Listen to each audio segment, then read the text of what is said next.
Hey guys, I'm so excited. She's excited. I'm excited. You guys are excited. Look, Joe, I did it. The mic's on. This is her third show, and every single show she has gone on here with Like, this the mic mic doesn't off. work. And they're like, you don't work, lady. Turn it on. All right. I guess you guys are here for the authors, right? We should, I hear you over there. All right. First off, we have our favorite newcomer from Alabama, Rachel Hawkins. Come on down. She just turned 13 and is getting ready for her party. Or a royal wedding. Yes. But by the way, you can just grab the mic. You're going to start off first, so just own it. Just take the whole thing. Who's next over there? I can't see. Hey. So next is a lady that I've been dating on and off for years. The only person aware of this relationship is me. But she is very good at pretending to be into it when in person we have Ash Parsons.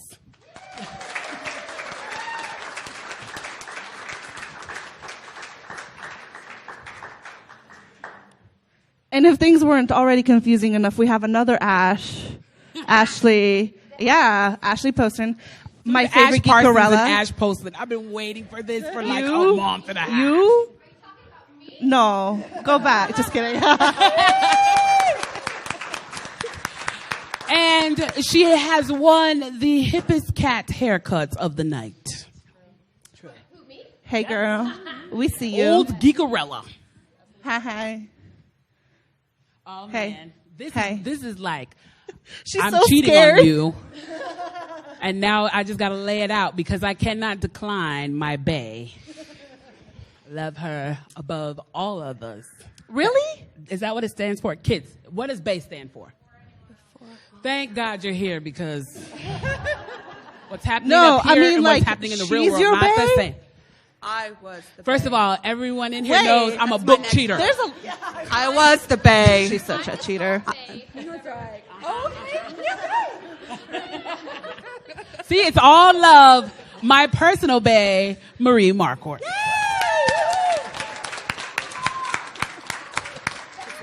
I feel so cheated. Proved it. Well, Oh, really quick before we get started, we have YATL stickers for sale. I'm just going to model them. I have never seen anyone more excited about stickers. You guys are my Yes. favorite. Can I keep you? They are $1. You got to have casherini. If you got $1 coins. or 4 Coins. quarters or some dimes, and if you could get to like at least like 94 cents, they'll take it, I think, out there, and you can get yourself a YATL sticker for $1. You just make up things as you go. I like it. I do. Also, please, guys, we love it if you guys would take out your phones throughout this whole show. It's completely okay to hashtag YATL on Twitter, Instagram. I see you. Yes. There you go. Hashtag YATL live. YATL live. If I you didn't just finish my hashtag sentence. YATL, some interesting things come up. I have YATL never. live. I have never seen. Okay. Take your seat. No, that's my seat. I'm in charge of this. Okay. I'm really old. It hurts to sit. All right. So we have some questions for you guys. Don't we do a story first? Oh, we do have a story. Yeah. So I'm always so excited to just get to the questions. I know. We have to tell them. We have to continue on the tale. All right. Okay. So our first show, we did the origin story of YATL. And then last month, because it was February, we did the love story. A romance. A romance of YATL. But this, Between Kimberly and I, we fell in love again. yes. Because I drive her nuts. And now that she has to sit in an office with me several days a week. God bless her. And Joe. Thank you, Joe. So this month we've decided that we are going to discuss all things weird. And this is part 3 in the Chronicles of YATL Weirdness. Weird. Yes. Really? Like I said, I want to get to the questions. Am I starting? Yes. All right. So here's the story, guys. Weird things are happening in YATLville, and Kim and Vanya are there for it. As in, they live for weird, as you guys might have known already. Bring on the most weird. They don't care to vanquish it or shoo it away. They completely embrace it. So on this faithful day when dream stealers come to steal Kim and Vanya's creative realm, the girls were forced to make the best of it. After all, Weird is their middle name. Also, sharing is caring, right? Not once to be left undone and all alone, the girls call upon their favorite imaginators, authors of awesome YA, to make their dreams come true once again. So welcome to YATL. All right. It wasn't that bad. All right. Now to the important questions. Nitty gritty. This is a question for all of you guys, but we're going to start off with Rachel. Describe your book as a reality TV show. Oh gosh, that's actually like fairly easy for me. I kind of feel like I'm cheating now. Okay, if it were a reality TV show, it would basically be the Scottish Bachelorette, where a girl gets to compete with other famous and wealthy and shiny-haired girls to be part of the Scottish nobility. There's a lot of hair pulling. There's horse racing. There's way too many men in kilts. So, yeah, and of course there's men in kilts.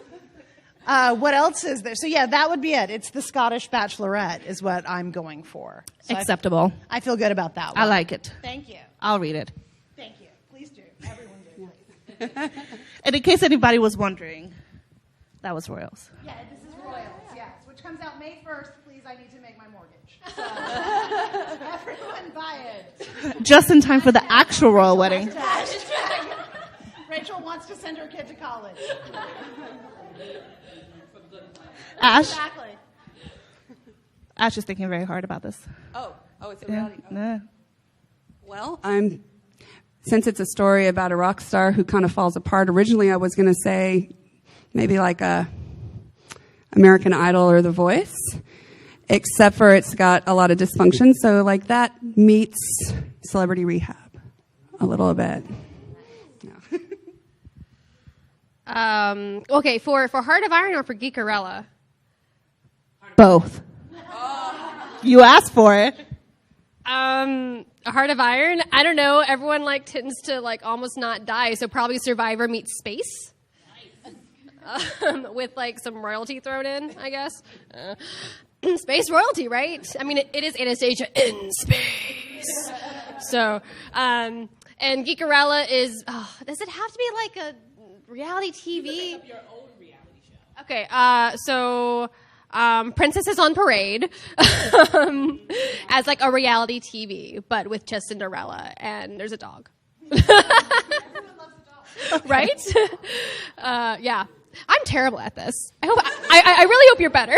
I could not think No, of I'm a not. I'll make you suspect. look worse. You ready? I don't know. We got a hospital ICU. We've got blood and gore, and this girl who's got to make it through the summer, and she unfortunately passes out every time she sees blood. So it's going to be a long, painful summer. There's a hot nurse's aide there, and then there's this kid who they're going to try and save, and he's a pain in the butt. And so it's pretty fun. You got 3 awesome characters So maybe and blood. a documentary? Grey's Anatomy, basically, but in Survivor. Oh yeah, absolutely. We're gonna see who's still standing at the end, right? Oh, you hold on to that. I don't need 2 microphones. I don't need to be any louder. She doesn't need that kind of. Okay, what is your weirdest pet peeve? You want to know mine? Just to prep you guys. This is so embarrassing and so bizarre. This is the weird show, okay? So I literally cannot fall asleep if my ear is bent. It has to be flat on my pillow. That is kind of weird. That is so weird. I'm done. Go ahead. Make me feel better. I know one because it runs through me like fire, and I'm sorry. I know. Let it go. I'm sorry. Is this a safe circle? A circle of safety? The safe space. I cannot stand the audible sound of gum chewing or chewing. Stop it! My God. It went all through me. I nearly beamed her with this. Ash, that is mine too. I don't know. Some of you guys who are I friends with love you again. Yes. Okay. Someone probably, if you follow me on Facebook, so I posted the other day, I was at my psychiatrist. No surprise, I go to that. But And there was a gentleman sitting across from me who was chewing gum, and I posted this, and I snuck a picture of him and like posted it and was like, I have decided that I am changing this man's name to Cheryl. I am instantly getting him a job at the DMV, and that he is going to now wear flowery shirts because he cannot stop chewing It was his gum. so awesome when SNL did those annoying gum smacking characters because my husband loves gum. And I was like, oh, you think you're being quiet, but you're not being quiet. And I can't really, this is kind of starting to is there something wrong? Are you mad at me? Because I feel this inside my heart, And that's how Chicago and he's like, the I'm musical chewing quietly, happened. but then on SNL they're up there, so I'm like, that's what you sound like. Ash, so basically, Are you- this is are you how okay? Chicago the musical happened. He had it coming. We're going to start sing along now. 10. Okay, so I lived in New York for a while, and I used to ride the subway a lot. And I would always want a seat because I was poor, so I lived very far away from Manhattan where I worked. And so I would have to get on a train for an hour, and standing for an hour would suck. But there'd be these dudes who would just spread out for 3 seats, and I'm like, can you just not for 2 of those seats? Just move over just a little bit. That is my pet peeve. Like guys who are just I know you don't I know you don't see that you're taking up 3 seats, but that's 3 seats and not 1 reclining chair, okay? so that's mine. Take a nap. No, all I got is random stray apostrophes, and they're all over the place. I mean, really, do they not just kill you? Welcome to the Marquardts. The DT apostrophe S, and who is this Marquardt? Or we sell peanuts, and there's who's peanuts? Yeah. The struggle is real. Mine is also weird, but I am from Alabama, so you guys get it. You're here in Georgia, so this is really only a problem here in the dirty South, and it's that I really hate mayonnaise, and they put mayonnaise in everything. What? And I'm from Alabama. Mayonnaise basically runs through my veins. Wait. But Who else hates mayonnaise? No. Okay. Nothing. You're all dead to It's me. gross, and it's in Unacceptable. your grandma puts it in every casserole. My mom puts it in every casserole. It's on every Maybe sandwich. that's too much. I like sandwich. It's mayonnaise, and it's the same. I also don't like avocados, so I feel like there's Oh no. Not avocados. y'all need to get over yourselves. Okay, She's dead. She's I know. dead. You killed Here's her. Yeah, no. I stand by it. I know my truth, and I've spoken it here. I do like guacamole, though. Guacamole is good.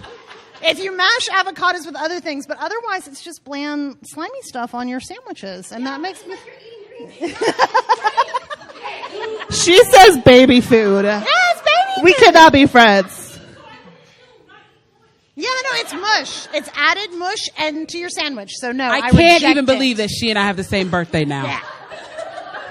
No, I reject it. I didn't realize that was going to be the Rejected. controversial statement, but I stand by it. All right. So, what's your strangest writing habit or ritual? Kim, do you have one? While they're thinking. Do I have a strange writing ritual or habit?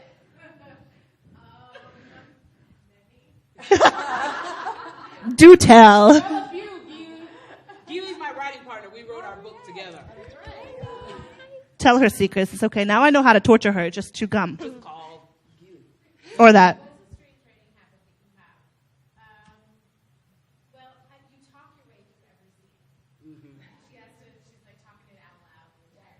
That's what Jessie does too. She confessed to us. I've never seen it because she won't do it in person. But she confessed that she walks around her room talking in character voices. Do you guys do that? And another weird one is while we were writing Mass Disturbance, Nick Stone, who wrote Dear Martin, would write with us. And I would only finish my word count so that I could get to hold Nick's baby. So they were like, no holding of Milo until you finish 500 words. That's and I would fair, be like, though. instant 500 That's words. fair. That's motivation. That's super fair. Yeah. Do you talk So- in character voices? I'm holding the microphone. Speak and your so truth. I guess I must answer this. So I have this thing where I can't go to coffee shops anymore, at least like not in my hometown, because I've scared everyone away. Because when I'm in like a really intense scene, I will like get this like murderous look on my face, because like Heart of Iron is not a nice book, right? There's a lot of death and killing and murder and like fun stuff like kissing too, but you know, and so like. So do you practice the kissing scenes too? You're like, there would. You know, I do have Here. I do have a mannequin head for like my wigs, and I've like thought about it, but I was like, nah, I'm a pro at this. I was thinking more of like, hand goes here, the other hand should be on the face gently, and then No. it will kind of go No, but behind the head. I have like acted like fight scenes out though. Like I've been like, hey dad, come here. I know you have a bad back, but Bend over a second. I need you to help me. Also, I still live with my parents because like I'm poor. Rent. So it does actually, but yeah, no, like I will sit in coffee houses and I will write, and then like one time I was like writing this like really deep intense scene in Heart of Iron, and then like I like realized that I was like coming back to, you know, myself, because I don't like look at the screen when I'm like typing, because I know where all the like keys are, so I just like stare ahead of me and I'm just like in this moment, right? And then like I realized I'm staring at this one dude and he's just looking at me like. And I'm like, oh my God, I'm so sorry. And then I like left, but it was. I think that's why some authors wear hoods. Yeah. You know, just to be like, I will stare, but you can't see me stare. Yeah, it was, yeah, I can never go Or back to the coffee focus, shop you ever know. again. It's terrible. Your turn. All right, so I write in a pretty massively populated house. Most of my population is over here. Hey, Hi, kids. Pop. So the first thing I have to do every morning is I have to kick them all out of the house. And I love you, but I have to kick you out. So after I kick them out of the house, and usually like I'm doing something really glamorous, like cleaning up the breakfast dishes, I turn on whatever song is like the song that's attached to that scene, and I just like totally blast it. My poor dog is like cowering in the corner, like, oh, that crazy lady's at it again.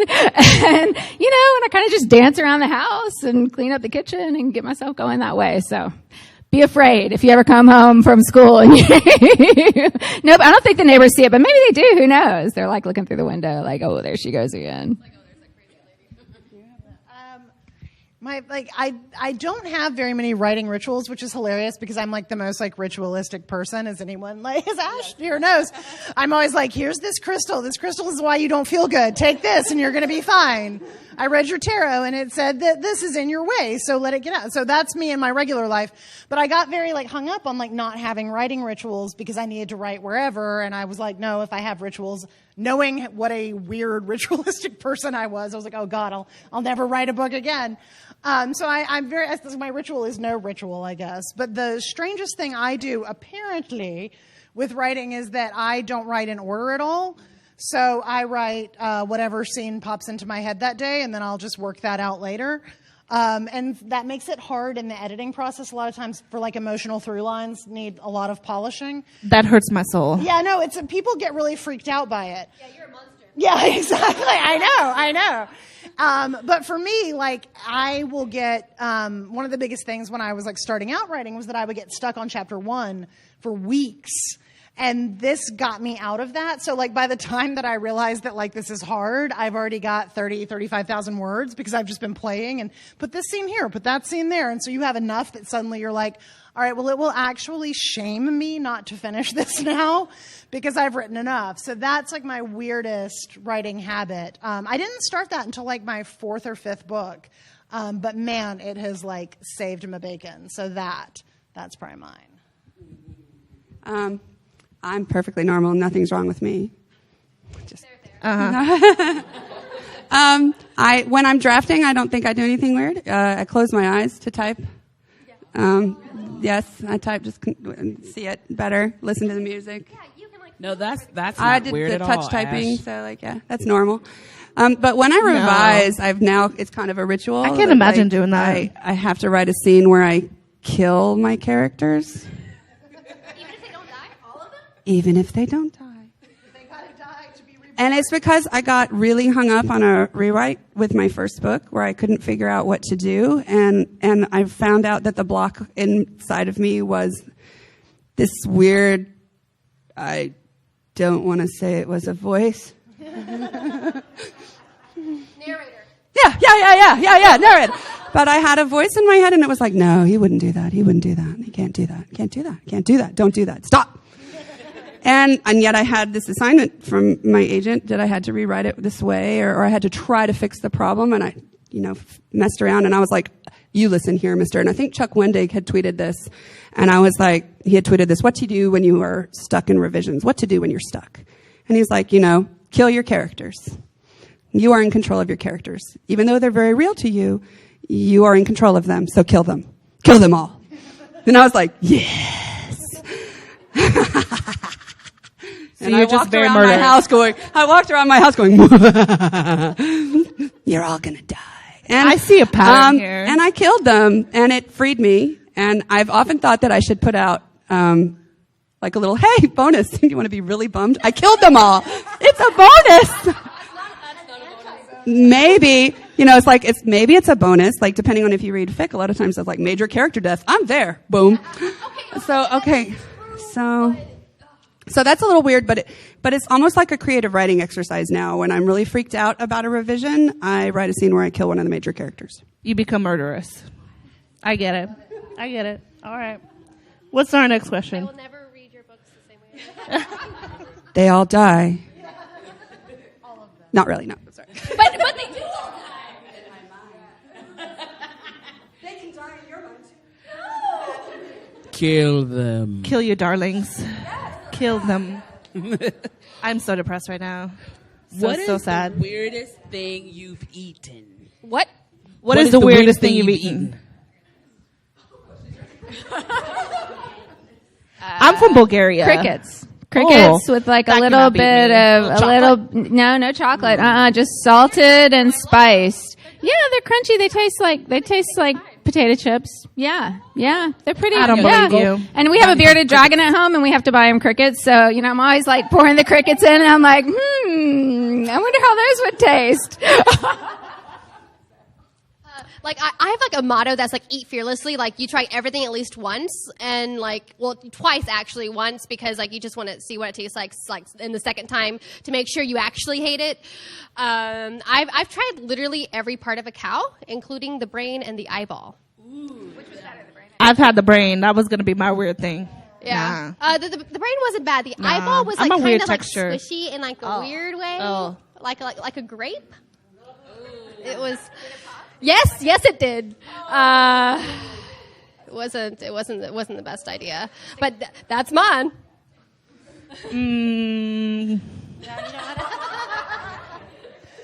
I've been to Scotland a bunch. That's why my book is set in Scotland. So basically, I like to quote the movie So I Married an Axe Murderer. Like most Scottish cuisine is based on a dare. And so anything like haggis is pretty gnarly. But I've had it. It's fine, like most things, when you deep fry it, it's not so bad. And blood pudding, same sort of thing, which you really can't get over the fact that as you're looking at it black, you're like, it's because. But what is it? What's blood pudding? Blood I'm pudding. Bulgarian. I don't know this stuff. It's like oats and spices and blood. Actual blood. Cow blood. For real. Yeah, or sheep blood sometimes, depending. Yeah, no. And so it's black when they cook it because of the congealed blood that is in it. Congealed blood. But I was like, I'm here. I have to try. My character eats black pudding and royals. I have to do. I'm doing this for my art. I'm sure they don't enjoy it either. No one enjoys it except for the Scots and my husband because he's a weirdo. So I don't. She's having a moment. I guess I eat normal things. I'm perfectly normal. Hello. You're all safe here. You say you're normal, but you're so not normal. Ash, your crazy face is the best. Thank you. I will tell you something that is. We need a GIF of that. Oh, good. It's GIF and not GIF. It is. Is it GIF? GIF. I've been saying it wrong this whole time. I say it both ways. I'm Bulgarian. That's my excuse for everything. I usually don't know. Raise your hand if you think GIF. Raise your hand if you think GIF. The GIFs have it. My excuse for The everything in gifts life. have it. My excuse for everything in life is I'm Bulgarian. I didn't know. No, Jip is technically the correct one, but like everyone has rejected that. Oh, so I am right. Exactly. No, you're Oh, absolutely right. okay. I thought it was I knew Jim it. too, Vanya. No, y'all are right. It's just that we reject it. But the popular vote is Yeah, it's not Well- socially acceptable. Yeah. We all know that like the popular vote doesn't really count. And winner, chicken dinner. Try not to think about it. We're gonna fight over this. Okay, So so nothing weird. hard? The weirdest thing is a Thanksgiving dish that we grew up with that people give us side eye for whenever we try to bring people. It's called tomato aspic, and it's a Jello made out of tomato juice and orange Jello and minced onion. It could be, yeah, if the Jello would set. Yeah, I reckon would. Yeah, if the Jello would set. But it's an acquired taste. The first time some people have it, they're like, no, and you No. eat it with mayonnaise. Hi. No, thank you. Wow. Well, I mean, I like eat peanut butter with everything, like peanut butter and carrots, peanut butter and lettuce, peanut butter and turkey, peanut butter and mayonnaise.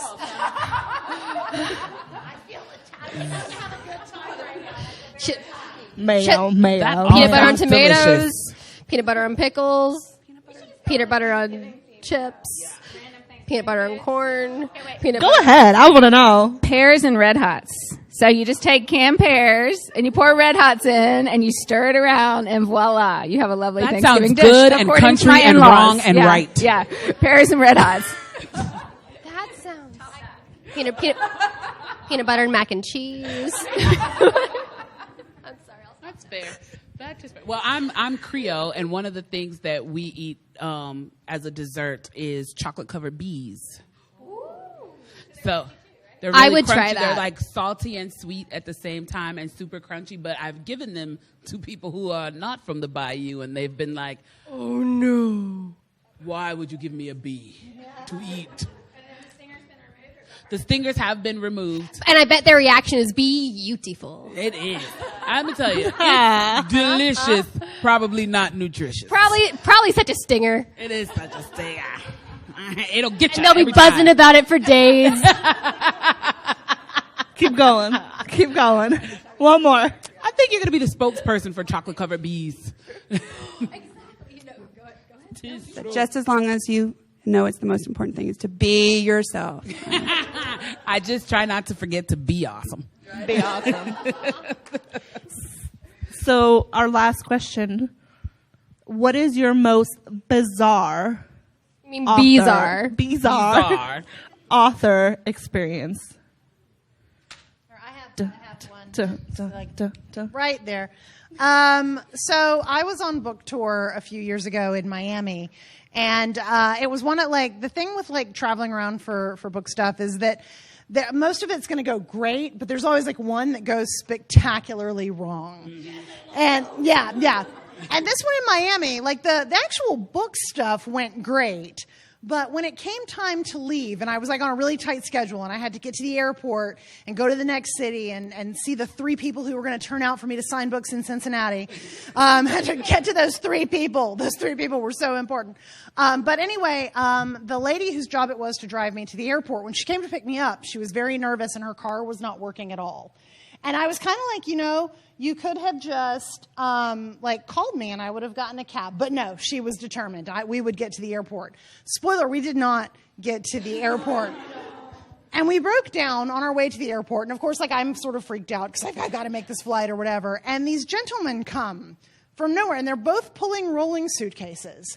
And they came and they helped push our car off the side of the road, and they were very nice. And I was like, oh, this is great. And I'd called a cab, and he was coming to rescue me, and that was great. And then as I'm going to get in the cab, the gentlemen are like, oh, by the way, and I'm like, yes. They open the suitcase, and both suitcases are full of panties. Just all kinds of underwear. Clean. Sounds awesome. Allegedly. The ones that I saw had tags on them, and they were like, and by the way, would you like to buy some undergarments? And I was like, so hard pass, but thank you. You still were our knights in shining armor, and the fact that you then tried to sell me underwear out of a suitcase in no way negated the gallantry of this whole thing. It was a bonus. But the surprise. Yeah, I could have had many underwear. And very tiny underwear. I was like, these are for very small people who are not me. But thank you. But the best part of it is that, of course, I immediately, as soon as I got in the cab, I tweeted this entire thing because I was like, this is amazing. These guys tried to sell us panties out of suitcases. And as I got to the airport, my publicist, it was a Sunday, called me from like her brunch place in Brooklyn where she was like enjoying a nice brunch. And then she just happened to pull up Twitter on her phone and was like, no, what's happening? So I got this call where she's like, where are you? Why are people selling you panties? What's happening? You're a children's book author. You know, and so yeah, I was like, no, it's cool. I'm fine now. And I'm at the Miami airport and I'm going to drink 9,000 mojitos because this has been a morning. So yeah, that was my most bizarre author visit story. That reminds me of the legend of Ronnie Hughes. Have you ever heard this? No. So Mac Barnett, who is a picture book and middle school writer, every year for like 4 years, he came to Decatur Book Festival, and every year the driver who was supposed to pick him up was Ronnie Hughes, and every year Ronnie Hughes never showed up. So we, at a very adult beverage night at Brickstore, decided that Mac Barnett was dead and that Ronnie Hughes was showing up, but he couldn't see Mac because Mac is dead. So we're thinking, this is hilarious, right? We'll write a blog about it. It'll be hysterical. So we wrote a story about the passing of Mac Barnett and how Ronnie Hughes has attempted relentlessly for 4 years to pick him up despite it. And somehow someone picked that up and actually thought that Mac Barnett was dead. And instead of helping the situation, Mac Barnett, in turn, on his Facebook, wrote his own obituary.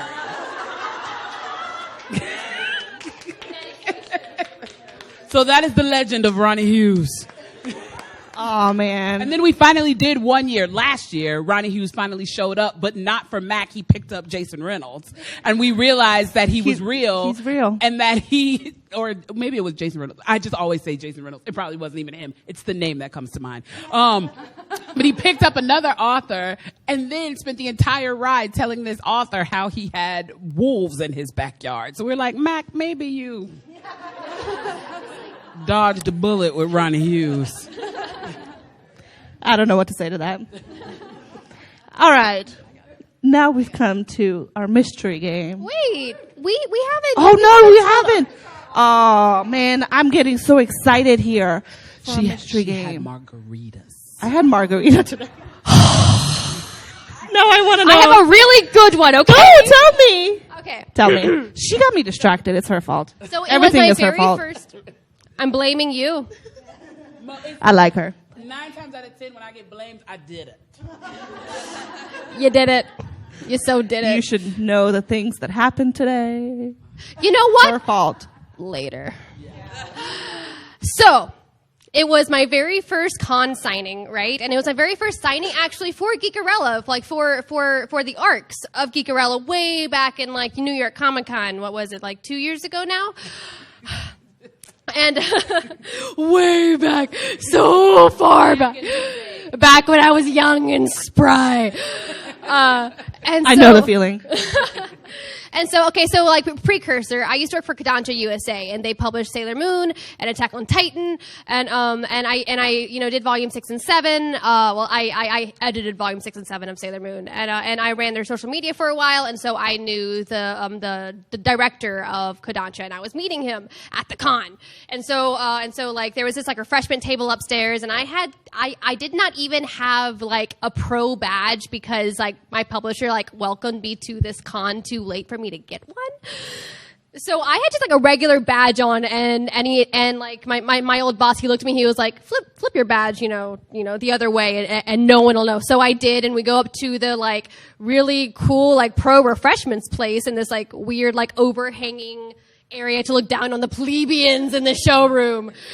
And we were sitting there and like catching up and stuff, and he now works at Crunchyroll, and we were talking. And then like he stops, and like my old boss, he was like this like really big, tough, like bald guy, right? And like he just stops and his eyes go really wide, and he's like, "Don't turn around." And I'm like, "Why? Am I going to get kicked out? What's happening here?" And he was like, No. do you watch Doctor Who? And I was like, yes.